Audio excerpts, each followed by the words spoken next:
Hello बच्चा party. आज मैं आपके सामने लाई हूँ एक नया topic that is self inductance. Self का मतलब होता है खुद और इंडक्टेंस का मतलब होता है निकालना। सबसे पहले हम यहाँ पे समझेंगे इंडक्टर के बारे में।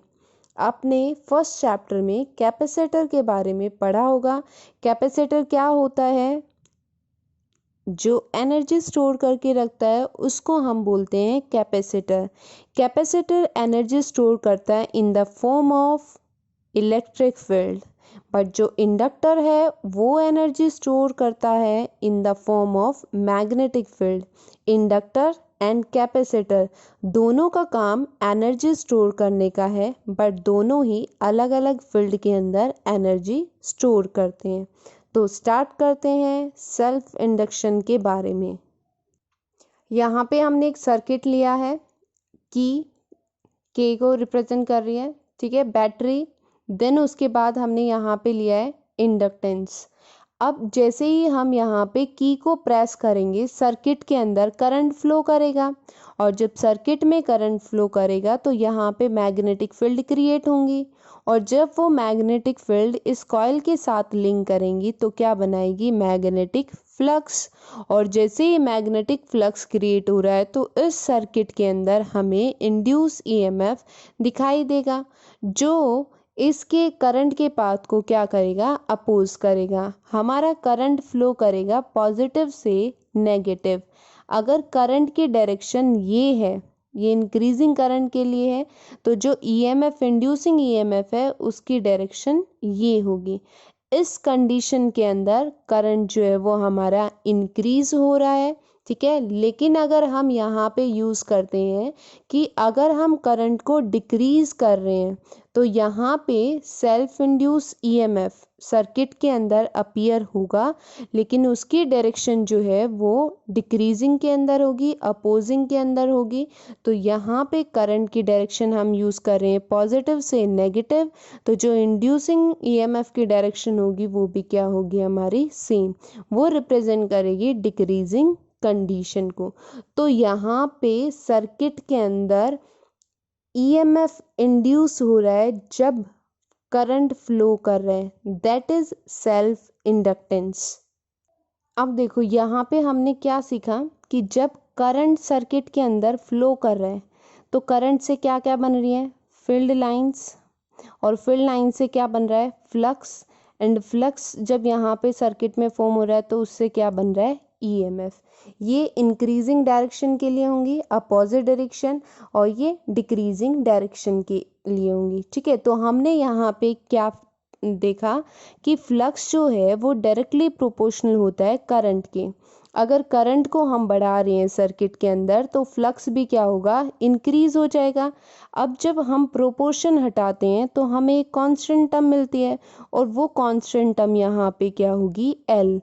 और एल किसको रिप्रेजेंट कर रहा है यहाँ पे?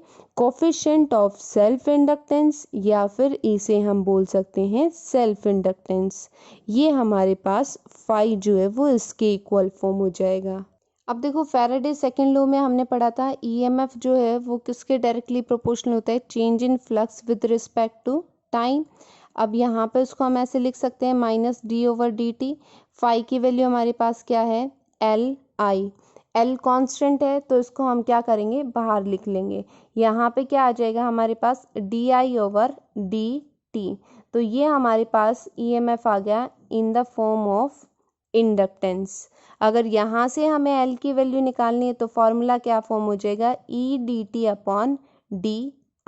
ये फॉर्मूला फॉर्म हो जाएगा, ठीक है। अब देखो अगर rate of change of current हम 1 के इक्वल लेते हैं तो इस कंडीशन में जो इंडक्टेंस है वो किसके इक्वल होगा? Opposite of the EMF, that is coefficient of self inductance. Next ये एक स्केलर क्वांटिटी है। एसआई यूनिट जो हम यूज़ करते हैं इंडक्टेंस के लिए वो होती है हेनरी। इस साइंटिस्ट का नाम है, इसको हम कैपिटल एच से रिप्रेजेंट करते हैं। अगर हमें हेनरी को डिफाइन करना है 1 हेनरी को तो हम कैसे करेंगे? ये वाला फॉर्मूला यूज़ करेंगे। एल किसके इक्वल आएगा? φ/I। हेनरी इंडक्टेंस के लिए क्या होता है? 1 हेनरी एंड फ्लक्स के लिए हम क्या यूज़ करते हैं 1 वेबर और करंट के लिए क्या होगी 1 एम्पियर। ये फॉर्मूला बन गया। अनदर ईएमएफ वाले फार्मूले से अगर हम इसको डिफाइन करते हैं तो एल वाले फार्मूले से 1 हेनरी किसके इक्वल होगा, ईएमएफ के लिए यूज़ किया जाता है वोल्ट एंड टाइम के लिए यूज़ करेंगे 1 सेकेंड, करंट के लिए यूज़ होगा 1 एम्पियर। जब यहाँ पर 1 एम्पियर करंट चेंज हो रहा है इन पर सेकेंड तो ईएमएफ इंड्यूस हो रहा है 1 वोल्ट दैट इज़ 1 हेनरी। इसी टर्म को हम लिख सकते हैं 1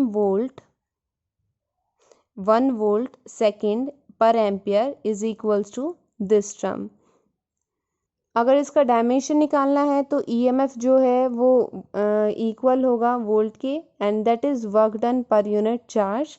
बाकी टाइम का हमें पता है, करंट का हमें पता है, इनका हम डायमेंशन निकलेंगे और इसका डायमेंशनल फॉर्मूला आएगा m1L2T-2A-2। आई होप आपको ये लेक्चर पसंद आया होगा और समझ भी आया होगा। अगर आपके कोई भी डाउट हैं तो आप कमेंट बॉक्स में लिख सकते हैं। बेल आइकन को ज़रूर हिट करें ताकि लेटेस्ट वीडियोस की नोटिफिकेशन आपको मिलती रहे। Thank you for watching my video.